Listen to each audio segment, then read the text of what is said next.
So this is the fourth video in the Stronger Recovery and Renewal Stories series. This fourth video proposes an overarching narrative for recovery and renewal that creates the framework for 1,000 stories, all of our stories, to work in concert towards a new narrative of recovery and renewal that places our environment at the center of humanity's response to COVID-19. Guy, over to you. Thanks, Ben. So I guess there are three key elements that we want to land through this video.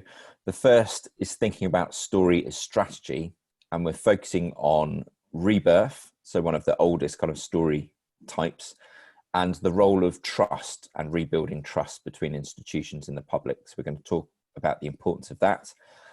Then looking at sort of creating a kind of canvas that brings that to life, and that's really the template from which many new stories can be inspired, and then thinking about how that sort of deploys into action. So it's this idea of having 1,000 different stories aligned that is the thing that can start to shift narratives in the direction that we want.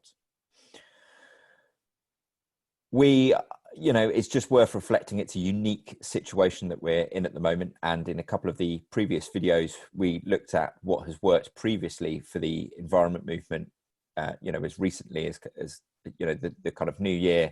Those sort of tactics, many of them might not be available to us kind of going forward. So it's this idea about having a kind of a blank sheet of paper. And so here, revisiting the Three Horizons framework, we know already we've got a very clear COVID-19 overarching narrative, which predominantly is around a return to business as usual. And that really places us at this turning point, or this fulcrum in the Three Horizons framework. Does that narrative and how we work with it move us towards a new future state, a positive and new future state that takes into account the environment, or does it pull us back down into business as usual? Right now, the indications, if you're watching the media, is it's back to business as usual. What we're going to run through now is the beginnings of a canvas which we think can take us towards that third horizon of a new positive future state. And in video 3, this was an example canvas that we pulled together. And just a reminder, there are obviously lots and lots of different stories relevant to lots and lots of different stakeholders. This story is a universal story where the stakeholder is society in the broadest kind of sense. So that's its place in the hero box.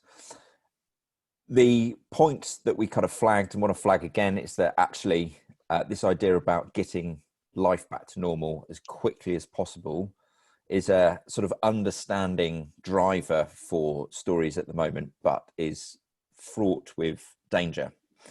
And that actually we would look for a different, better world where life is better than before, because we have healthier values, healthier systems, and healthier relationships with each other, but also with the planet and the species we share it with, and all the systems that make the world go round.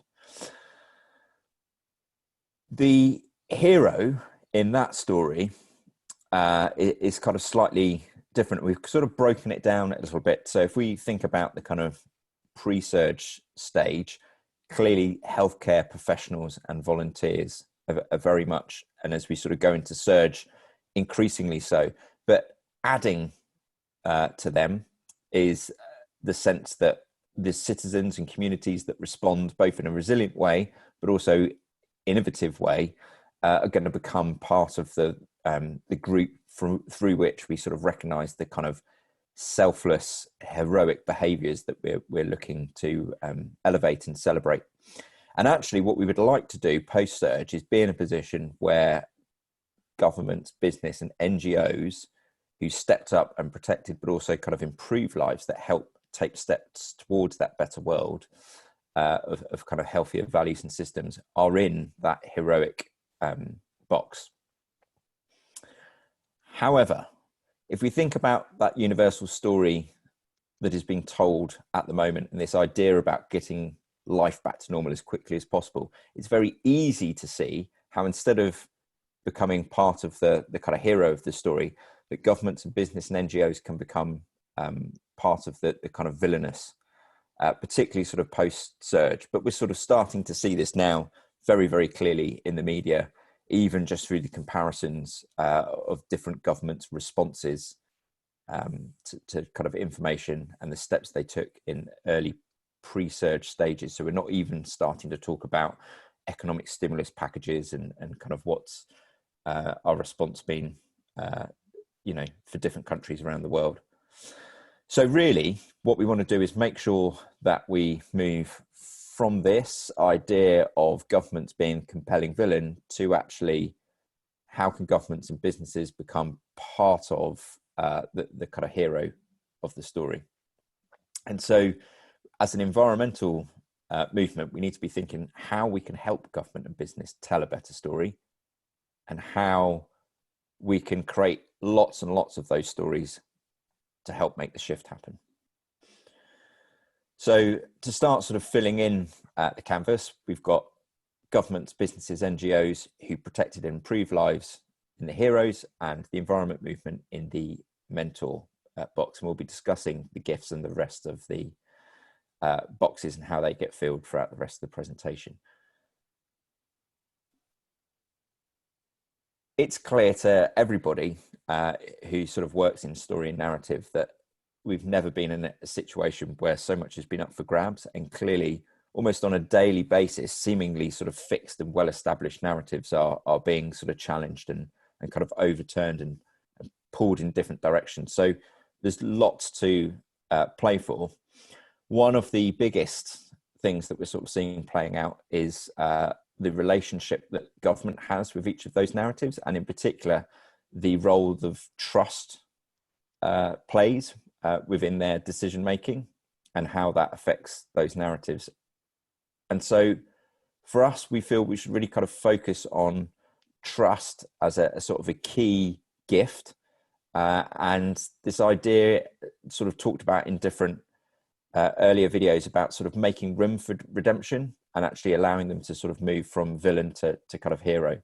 So allowing them to kind of rebuild trust with the public.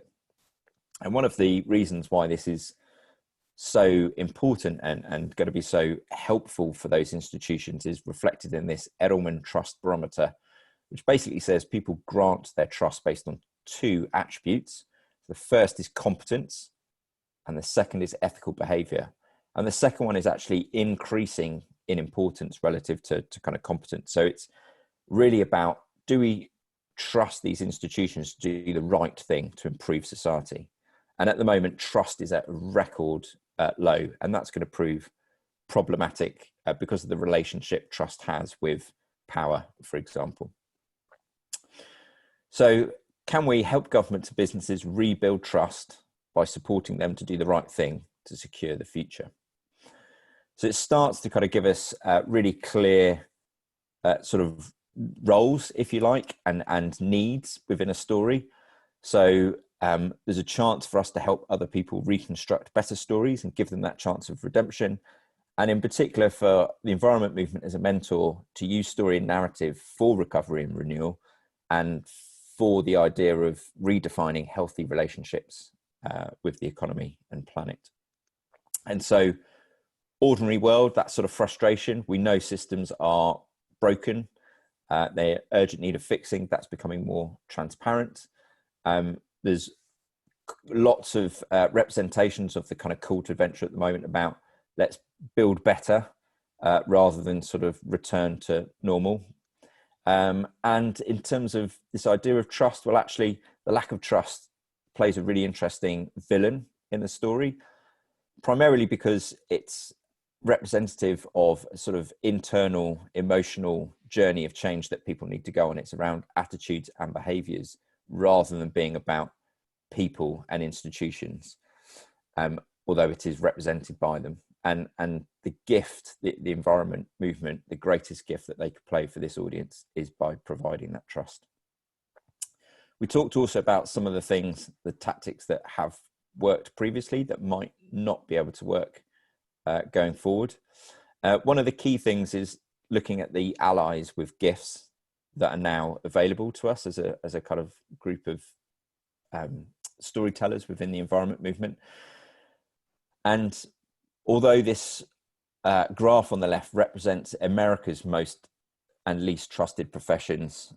We're sort of seeing this kind of played out universally across other countries around the globe, where you can see the politicians and business people very, very low.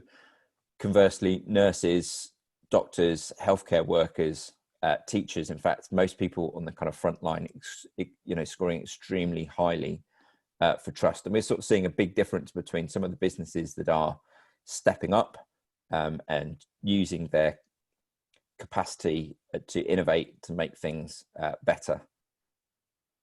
And so those make a really interesting new set of allies, which we should definitely be looking to bring into the stories that we tell.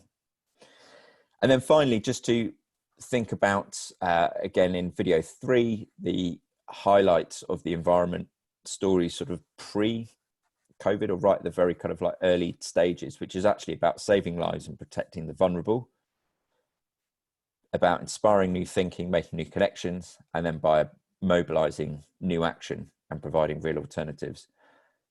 And those things really translate powerfully into a kind of a new story. So this is just a framework. It's just therefore guidance in terms of being able to create briefs to help inspire people, so that we get this sense of lots and lots of stories, each owned by different individuals, but all sort of aligning and pulling in the same direction.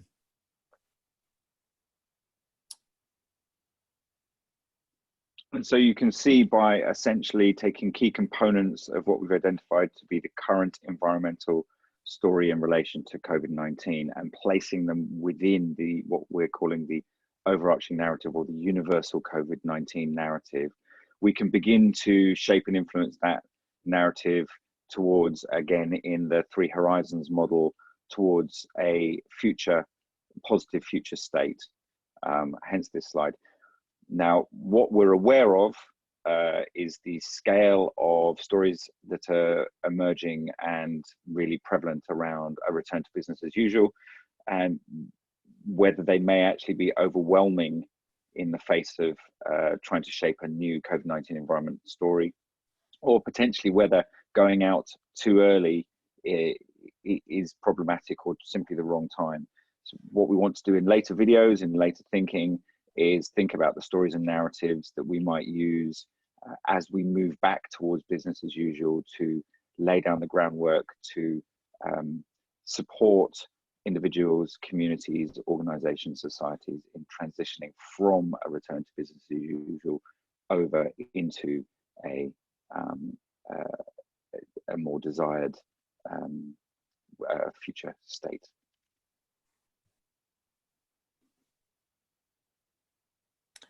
So really, just to sum up, the key thing is that we're just looking at rebirth and trust, using story as a strategy, the 9 building blocks just as a tool for being able to think about how to create different types of stories that we want to tell, or even just kind of adapt the stories that we're already telling.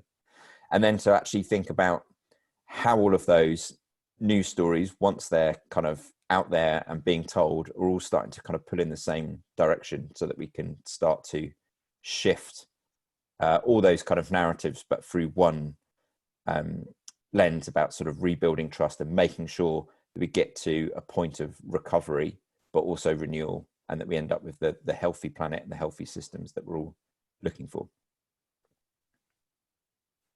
Thanks, Guy. So we hope you find these videos and the accompanying resources useful. A printable, downloadable PDF version of the story canvas is available on the same page as you viewed these videos from. A more comprehensive set of tools and resources is under development, and we invite you to use these when they're available, which should be in the next few weeks. We're at your service should you want to explore how you might make best use of these in your work.